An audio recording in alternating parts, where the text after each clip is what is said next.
झारखंड विधानसभा चुनाव को लेकर रणबेरी बज चुकी है। झारखंड में 2 चरणों में चुनाव होना है।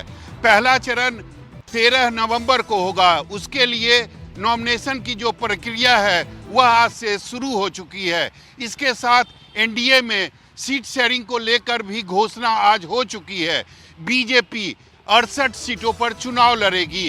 इसके अलावा अगर आरसू की बात करें तो आरसू 10 सीट, जदयू यानी नीतीश कुमार की जो पार्टी है वह 2 सीटों पर चुनाव लड़ेगी। इसके अलावा चिराग पासवान की पार्टी लोजपा रामविलास को 1 सीट मिला है। इसके अलावा अगर दूसरी तरफ बात करें तो इंडिया गठबंधन में अभी सीट शेयरिंग को लेकर सहमति नहीं बनी है, लेकिन सीट शेयरिंग को लेकर जो खबर आ रही है उसमें जेएमएम 41, कांग्रेस 33 और आरजेडी जो है वह 7 सीटों पर चुनाव लड़ सकती है। कैमरामैन ऋषि के साथ सौरभ कुमार, पटना, न्यूज़ 24। महाराष्ट्र विधानसभा चुनाव का ऐलान हो गया है और बीजेपी ने अपने 110 उम्मीदवारों की सूची पर अंतिम मुहर भी लगा दी है, लेकिन महाराष्ट्र में एनडीए गठबंधन का पेंच सुलझने का नाम नहीं ले रहा है। कई दौर की बैठक हो चुकी है, लेकिन अब अंतिम दौर की बैठक आज शाम दिल्ली में बीजेपी के टॉप लीडरशिप के साथ होगी, जिसमें कि एकनाथ शिंदे, अजीत पवार, देवेंद्र फडणवीस, जेपी नड्डा और अमित शाह के साथ बैठक करेंगे। और इसमें उम्मीद है कि बीजेपी और एनडीए का जो सीट शेयरिंग है महाराष्ट्र को वो लेकर फाइनल हो जाएगा। अभी जो जानकारी मिल रही है उसके मुताबिक बीजेपी खुद 160 सीट पर लड़ना चाहती है। वहीं शिंदे ग्रुप, जिसके पास 40 के आसपास विधायक है, वो उसने 90 सीटों की मांग की है। वहीं अजीत पवार, जिनके पास भी 40 विधायक के आसपास ही हैं, वो भी 70 से 75 सीट चाहते हैं। ऐसे में जो सूत्र हैं वो बताते हैं कि जो बीजेपी फार्मूला अपनाना चाहती है वो ये है कि बीजेपी खुद 155 से 165 सीट पे लड़े, शिवसेना को यानी कि शिंदे ग्रुप को 70 से 75 सीटें दी जाए, वहीं अजीत पवार को 45 से 50 सीट दी जाए या 50 से 55 सीट दी जाए। इसे लेकर मामला फंसा हुआ है।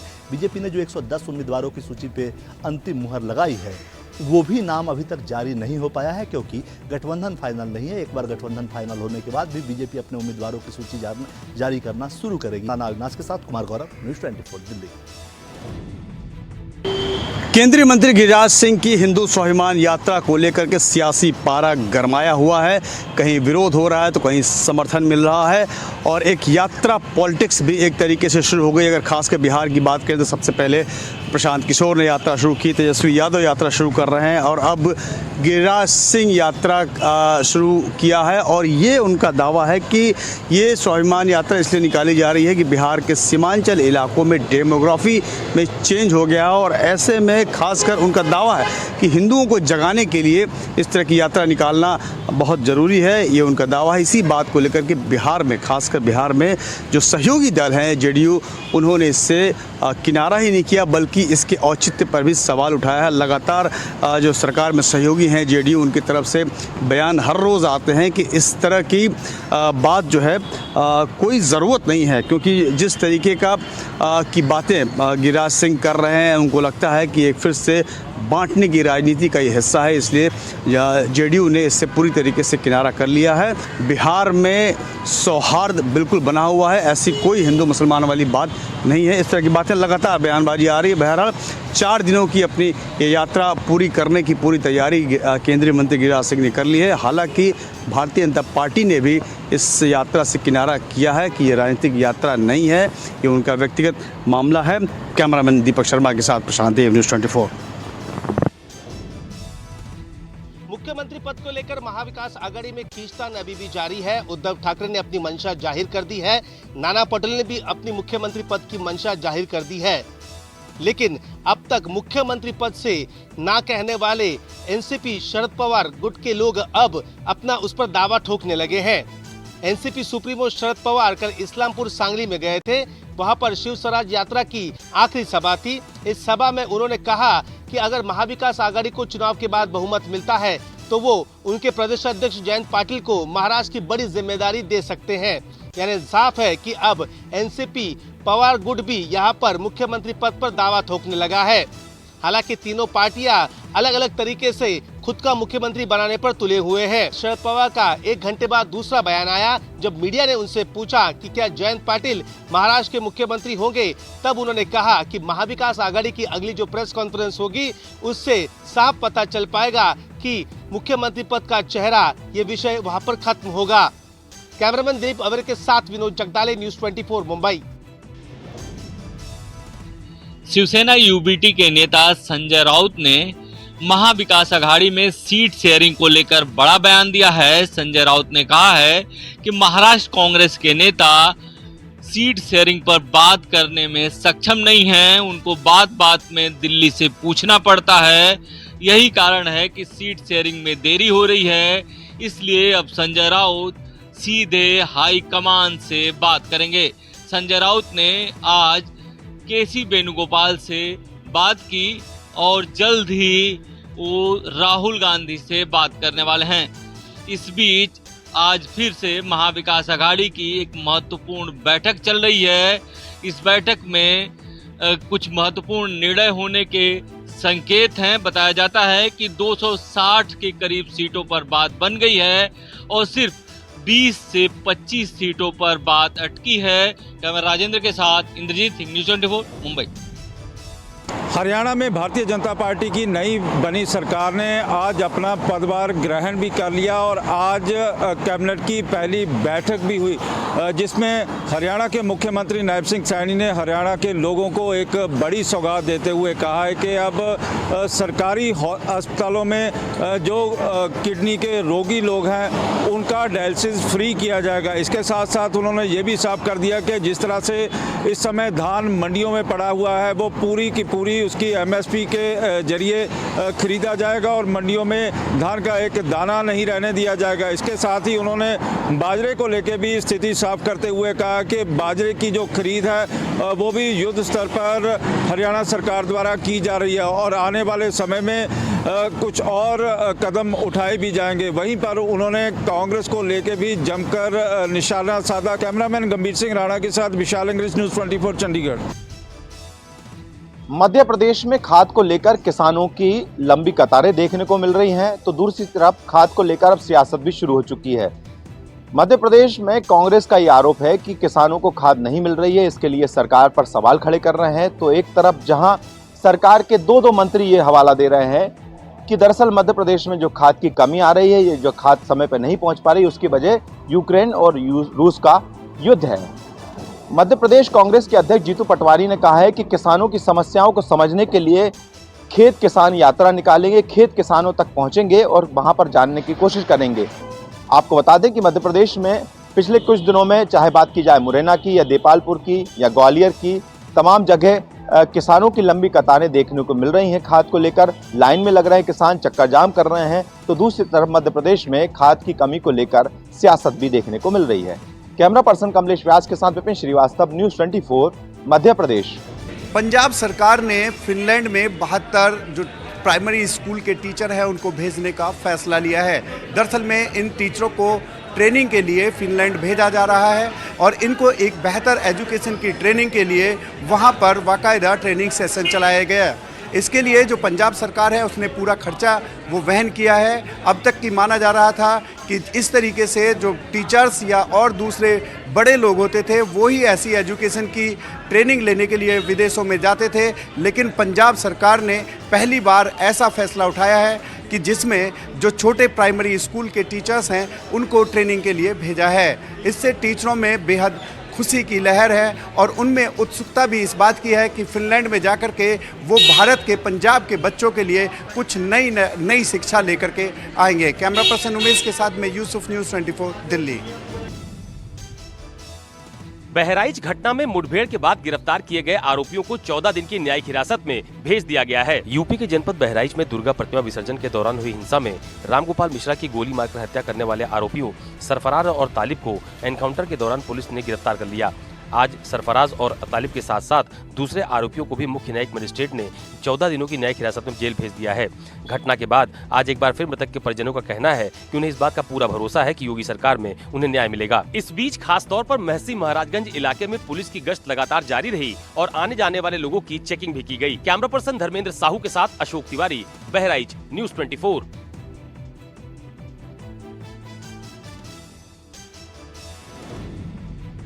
जूनियर डॉक्टर के साथ में रेप और हत्या के विरोध में आर्जिकल हॉस्पिटल के जूनियर डॉक्टर लगातार 13वें दिन भूख हड़ताल पे बैठे हुए हैं।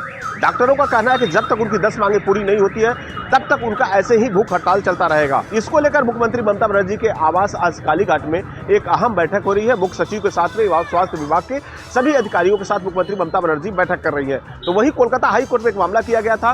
कोलकाता हाई कोर्ट में मामला जिस तरह का था कि जो सिविल वॉलंटियर है सभी कोलकाता के हॉस्पिटलों से, सरकारी हॉस्पिटलों से, वहां पे उनकी ड्यूटी ना रहे। तो अब कोलकाता हाई कोर्ट के आदेश के बाद आज से सभी सिविल वॉलंटियर का कोलकाता के जितने भी सरकारी हॉस्पिटल हैं और जो स्कूल सरकारी है वहां पे सिविल वॉलंटियर की ड्यूटी अब नहीं रहेगी। यानी सख्त कदम उठाया गया है। जिस तरह से सिविल वॉलंटियर संजय राय का जूनियर डॉक्टर के साथ में रेप और हत्या के मामले में सामने आया था, तब से लगातार सिविल वॉलंटियर पर सवालिया निशान खड़े हो रहे थे। तो कह सकते हैं कि एक बार आज फिर से जूनियर डॉक्टरों का जगह जगह पर विरोध प्रदर्शन रह लिया है और डॉक्टर आज 13 दिन से लगातार भूख हड़ताल पे बैठे हैं और उनका कहना है कि जब तक उनकी मांगे पूरी नहीं होगी तब तक उनका आंदोलन ऐसे ही चलता रहेगा। कैमरामैन पंकज के साथ मनोज पांडे, न्यूज़ 24 कोलकाता। समाजवादी पार्टी ने मिर्जापुर में आचार संहिता के उल्लंघन के गंभीर आरोप लगाए हैं। समाजवादी पार्टी ने आरोप लगाया है कि चुनाव आचार संहिता लागू होने के बाद 35 पुलिसकर्मियों को इधर से उधर कर दिया गया। इस शिकायत को लेकर समाजवादी पार्टी के एक डेलीगेशन ने उत्तर प्रदेश के मुख्य निर्वाचन अधिकारी से मुलाकात कर उन्हें ज्ञापन सौंपा। इसमें कहा गया है कि मिर्जापुर की मछुआ विधानसभा सीट पर उपचुनाव होने हैं और इसके अंतर्गत आने वाले पुलिस थाने और चौकियों में प्रभारियों समेत कई पुलिसकर्मियों को इधर से उधर भेज दिया गया है। इस ज्ञापन में ये भी जिक्र किया गया है कि यहाँ मिर्जापुर के मूल निवासी एक पुलिस अधिकारी को उनके अपने गृह जिले में पद पर तैनात किया गया है और आचार संहिता उल्लंघन में ये मामला आता है। इसके अलावा एक अन्य अधिकारी पर भी भाजपा महिला मोर्चे का सम्मेलन करवाने की बात भी सामने आई है। समाजवादी पार्टी ने इस मामले में मुख्य निर्वाचन अधिकारी से शिकायत जरूर दर्ज करा दी है, लेकिन अभी तक इस पूरे मामले में निर्वाचन आयोग की तरफ से कोई प्रतिक्रिया नहीं आई है। कैमरा पर्सन धर्मेंद्र कुमार साहू के साथ मानस श्रीवास्तव, लखनऊ, न्यूज़ 24। बिहार में जहरीली शराब से मरने वालों की संख्या लगातार बढ़ती ही जा रही है। आधिकारिक तौर पर इनकी संख्या 44 हो गई है, जिनमें सबसे ज़्यादा 29 मौतें सिवान में हुई है, जबकि पड़ोस के जिले सारण में मृतकों की संख्या 13 है। वहीं एक और जिले गोपालगंज में भी जहरीली शराब से 2 लोगों की मौत की खबरें आ रही हैं। ये वो आंकड़े हैं जो सरकार की तरफ से दिए जा रहे हैं, जबकि अगर गैर आधिकारिक आंकड़ों की बात करें तो ये संख्या 50 से ज़्यादा भी पहुँच सकती है। वहीं दूसरी तरफ एक तरफ जहाँ पे मौत का सिलसिला लगातार जारी है, वजह से इस मामले को लेकर सियासत भी जारी है। नेता प्रतिपक्ष तेजस्वी यादव हों या फिर विपक्ष के तमाम नेता लगातार सरकार को कटघरे में खड़ा कर रहे हैं और नीतीश कुमार की शराबबंदी की पोल खोल रहे हैं। वहीं दूसरी तरफ सरकार का कहना है कि इस बार किसी भी शराब माफिया को बख्शा नहीं जाएगा। अभी तक की कार्रवाई में कुल 17 बड़े शराब माफिया को गिरफ्तारी हुई है। इसके अलावा 2000 लीटर से ज़्यादा की शराब को नष्ट किया गया है। वहीं बता दें कि इस पूरे मामले को लेकर डीजीपी ने एक एसआईटी का गठन किया है, जिसमें सारण रेंज के डीआईजी को पूरे मामले की जांच दी गई है। दूसरी तरफ उत्पाद विभाग की तरफ से भी इस मामले को लेकर लगातार जांच की जा रही है। कैमरामैन सनी के साथ अमिताभ ओझा, न्यूज़ 24। कश्मीरी पंडित विस्थापित 35 सालों से विस्थापन का डंक झेल रहे हैं। दशकों से इस उम्मीद में बैठे हैं कि कोई ऐसी सरकार आएगी जो सुरक्षित माहौल में इन विस्थापितों की घर वापसी करवाएगी। ऐसे ही कश्मीरी पंडित विस्थापित हैं राकेश कोल, जो 35 सालों से जम्मू में रह रहे हैं। उन्होंने सुप्रीम कोर्ट ऑफ इंडिया के चीफ जस्टिस को पत्र लिखा है, जिसमें उन्होंने उनसे गुहार लगाई है कि सीजीआई सरकार को कोई दिशा निर्देश दे कि जो कश्मीरी पंडित विस्थापित हैं, जो जम्मू में रह रहे हैं या देश के अलग अलग हिस्सों में रह रहे हैं, उनको पुनर्वास किया जाए, सुरक्षित माहौल में उनकी घर वापसी करवाई जाए। राकेश कोल कहते हैं कि इस माहौल में वो कश्मीर घाटी नहीं जा सकते क्योंकि उन्हें टारगेट किलिंग का खतरा रहता है। इसीलिए उन्होंने सुप्रीम कोर्ट ऑफ इंडिया के चीफ जस्टिस को ये पत्र लिखा है ताकि वो सरकार को कोई निर्देश दें और सुरक्षित माहौल में कश्मीरी पंडित जो विस्थापित हैं वो कश्मीर घाटी अपने घर वापस जा सके। कैमरामैन जितेंद्र के साथ पंकज शर्मा, न्यूज़ 24, जम्मू।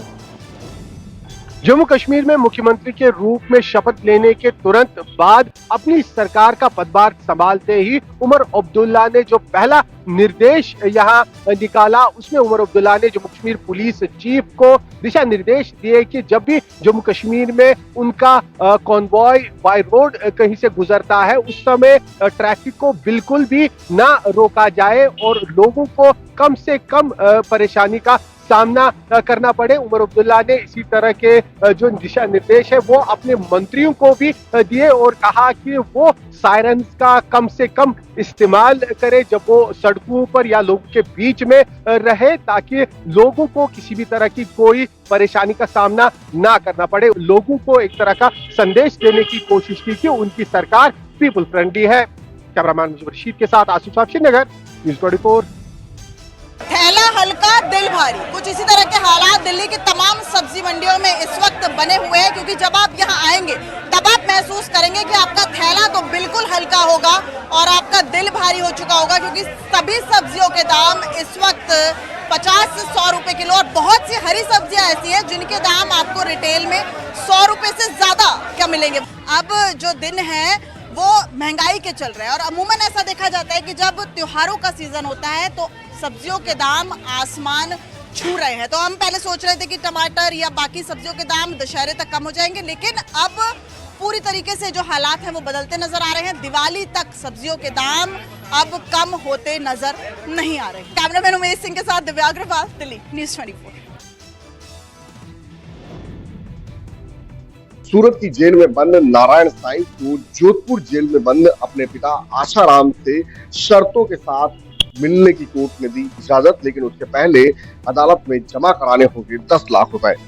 सूरत की लाजपुर जेल में बंद नारायण साईं ने जोधपुर जेल में बंद अपने पिता आशाराम को मिलने के लिए गुजरात हाईकोर्ट में याचिका दायर की थी, जिस पर आज सुनवाई हुई। नारायण साईं की दलील है कि पिता आशाराम का स्वास्थ्य ठीक नहीं है, इसलिए जोधपुर जेल में मिलना चाहते हैं। राज्य सरकार ने नारायण साईं की याचिका पर विरोध दर्ज करते हुए दलील दी कि बड़ी संख्या में अनुयायी हैं और वो इकट्ठा होंगे तो लॉ एंड ऑर्डर की स्थिति बिगड़ सकती है।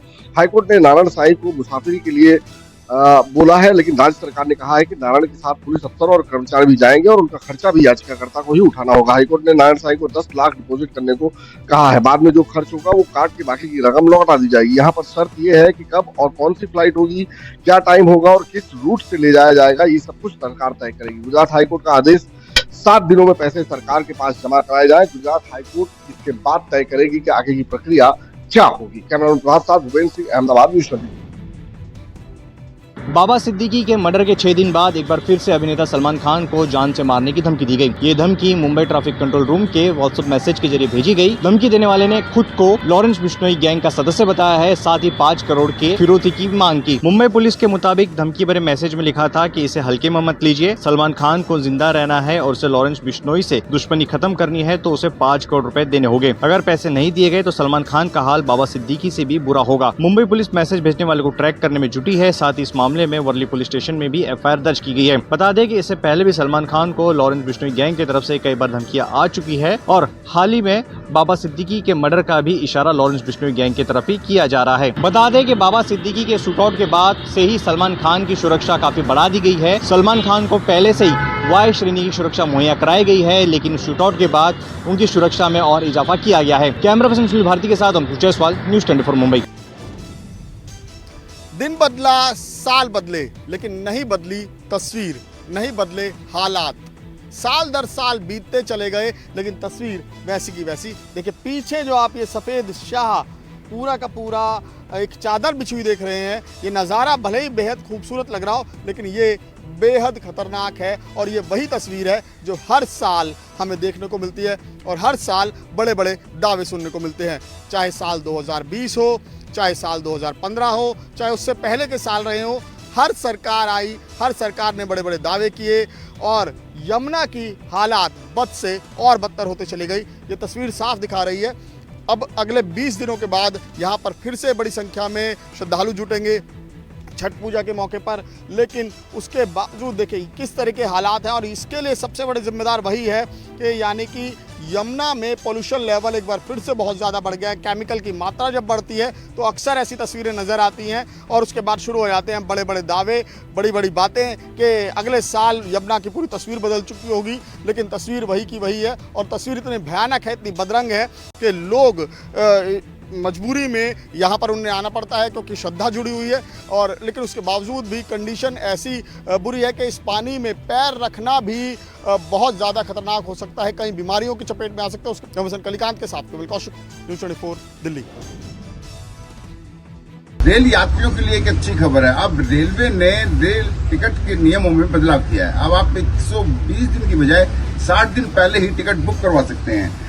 दरअसल रेल मंत्रालय की ओर से गुरुवार को जारी नोटिफिकेशन के मुताबिक अब एडवांस रिजर्वेशन के समय 120 दिन से घटाकर 60 दिन कर दिया है। यह व्यवस्था 1 नवंबर से लागू होगी। हालांकि ताज एक्सप्रेस, गोमती एक्सप्रेस जैसी दिन के समय चलने वाली एक्सप्रेस ट्रेनों के मामले में कोई बदलाव नहीं होगा। इन ट्रेनों के लिए एडवांस रिजर्वेशन का सीमा पहले से ही कम है। साथ ही विदेशी पर्यटकों के लिए भी 365 दिनों की सीमा के मामले में कोई बदलाव नहीं होगा। अब तक व्यवस्था के मुताबिक यात्री 4 महीने पहले ही अपनी रिजर्व सीट बुक करवा सकते हैं। तत्काल टिकट की बुकिंग यात्रा की तिथि से 1 दिन पहले की जा सकती है। रोज सुबह 10 बजे से के बाद 3 AC से लेकर ऊपर की श्रेणी के लिए बुकिंग शुरू हो जाती है, जबकि स्लीपर तत्काल बुकिंग सुबह 11 बजे चालू हो जाती है। हालांकि अगर टिकट 1 नवंबर से पहले ही बुक हो चुके हैं तो एडवांस ट्रेन टिकट बुकिंग के नए नियमों को उन बुकिंग पर कोई असर नहीं पड़ेगा। विनय सिंह।